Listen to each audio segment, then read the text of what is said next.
आज रोहित की सालगिरह है। उसकी पत्नी घर पर उसका इंतजार कर रही होती है, लेकिन आज रोहित को ऑफिस से लौटते वक्त काफी देर हो जाती है। वो अपनी बाइक स्टार्ट करता है, लेकिन काफी देर तक कोशिश करने के बाद भी उसकी बाइक स्टार्ट नहीं होती है।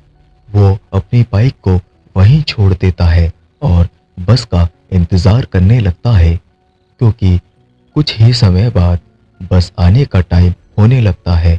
वो चलते चलते बस स्टैंड तक पहुंच जाता है, लेकिन तभी बारिश होना शुरू हो जाती है।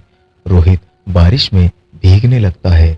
बारिश से बचने के लिए वो अपने सूटकेस को अपने सिर पर रख लेता है। बस स्टैंड पर और भी कई लोग बस का इंतजार कर रहे होते हैं। ये सभी लोग देखने में बड़े ही अजीब लग रहे थे। तभी रोहित महसूस करता है कि बारिश की कुछ बूंदें उसके ऊपर गिरना बंद हो गई हैं। जब उसने देखा तो बगल में एक व्यक्ति अपनी छतरी के आधे हिस्से को रोहित के सर पर किए हुए था। ये देखकर रोहित हल्का सा मुस्कुराया। उस व्यक्ति की लंबाई रोहित के बराबर ही थी। हाथ में बहुत सारी अंगूठी और चेहरे पर चश्मा लगाए हुए था, जिससे रोहित उसका चेहरा ठीक से नहीं देख पा रहा था। उस आदमी ने कहा, यह बारिश का मौसम भी बड़ा अजीब है।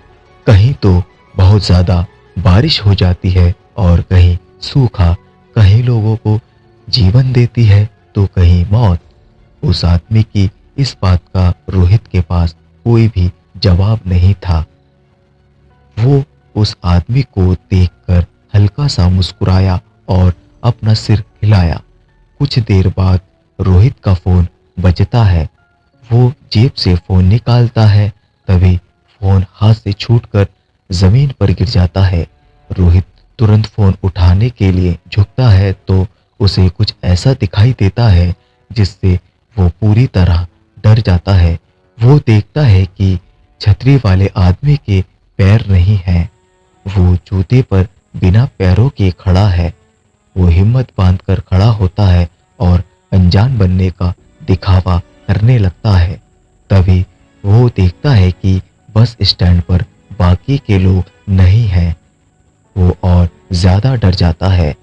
वो तुरंत अपनी पत्नी शालिनी को अपने साथ हो रही घटना को मैसेज के जरिए बताता है और जल्दी से जल्दी अपनी लोकेशन पर आने के लिए बोलता है। लेकिन तभी छतरी वाला आदमी कहता है, शालिनी को यहाँ बुलाना अच्छा नहीं है।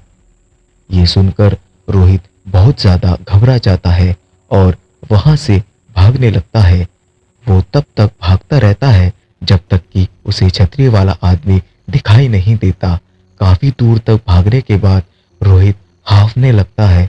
सांस भरने के लिए वो एक टेबल पर बैठ जाता है और अपनी तेज सांसों को शांत करने लगता है।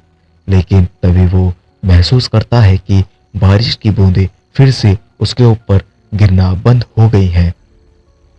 वो अपनी नजर पीछे घुमाता है तो वही छतरी वाला इंसान उसके पास खड़ा हुआ होता है। ये देखकर रोहित फिर से वहां से भागना शुरू कर देता है और भागते भागते काफी दूर तक निकल जाता है। बिजली की तेज गड़गड़ाहट में वो देखता है कि सड़क के बीचों बीच वही आदमी खड़ा हुआ है जो ठीक रोहित के सामने है।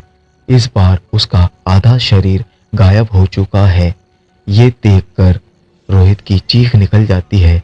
इसी बीच रोहित को पीछे से बस के हॉर्न की आवाज सुनाई देती है। वो तेजी से पीछे मुड़ता है तो उसे बस आती हुई दिखाई देती है। तभी कुछ लोगों का झुंड बस की तरफ आते हुए दिखता है। बस रुकती है और लोग एक दूसरे को धक्का देना शुरू कर देते हैं। इस धक्के में रोहित नीचे गिर जाता है और वो लोग रोहित के ऊपर चढ़ने लगते हैं। बस का कंडक्टर इस भीड़ से बचने के लिए बस को थोड़ा आगे बढ़ाता है, लेकिन इस भीड़ में रोहित बस के नीचे आ जाता है और उसका आधा शरीर खून से लथपथ हो जाता है।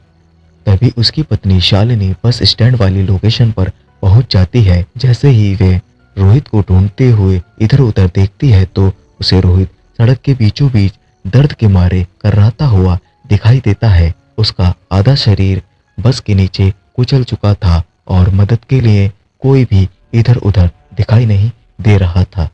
किसी तरह शालिनी उसे हॉस्पिटल ले जाती है। हॉस्पिटल पहुंचकर उसका इलाज किया जाता है। उसकी जान तो बच जाती है, लेकिन उस एक्सीडेंट की वजह से उसके पैर खराब हो जाते हैं और वो कभी भी अपने पैरों पर चल नहीं सकता है। उस हादसे के बाद रोहित अगर किसी को भी उसके बारे में बताता तो कोई भी उसकी बातों का यकीन नहीं करता। लेकिन शालिनी ने उसके बारे में एक आर्टिकल पढ़ा था जिसमें बताया गया था कि हर साल कोई ना कोई व्यक्ति इसी घटना का शिकार होता है। हर एक को वही छतरी वाला आदमी काला चश्मा पहने हुए दिखाई देता है और बाद में वो आदमी उनकी जान ले लेता है। कुछ दिनों बाद डिप्रेशन के कारण रोहित की मौत हो जाती है। रोहित की पत्नी शालिनी मानसून के दिनों में हर रोज उसी बस स्टैंड पर जाती है और छतरी वाले आदमी का इंतजार करती है। उसे लगता है कि शायद छतरी वाले आदमी की भी इसी तरह किसी बस के नीचे कुचल जाने से मौत हुई होगी और अब वो अपनी मौत का बदला ले रहा है। शालिनी ने काफी कोशिश की, लेकिन उसे कभी भी वो आदमी नहीं मिला। अब हर सालगिरह पर शालिनी बहुत ही बुरी तरह रोती है और रोहित को याद करती है, क्योंकि उसे जान से ज्यादा चाहने वाला उसका पति रोहित अब इस दुनिया में नहीं रहा। केवल यादों के सहारे ही वो उसे महसूस कर पाती है। दोस्तों, ये कहानी आपको कैसी लगी कमेंट में ज़रूर बताएं। मिलते हैं अगली वीडियो में।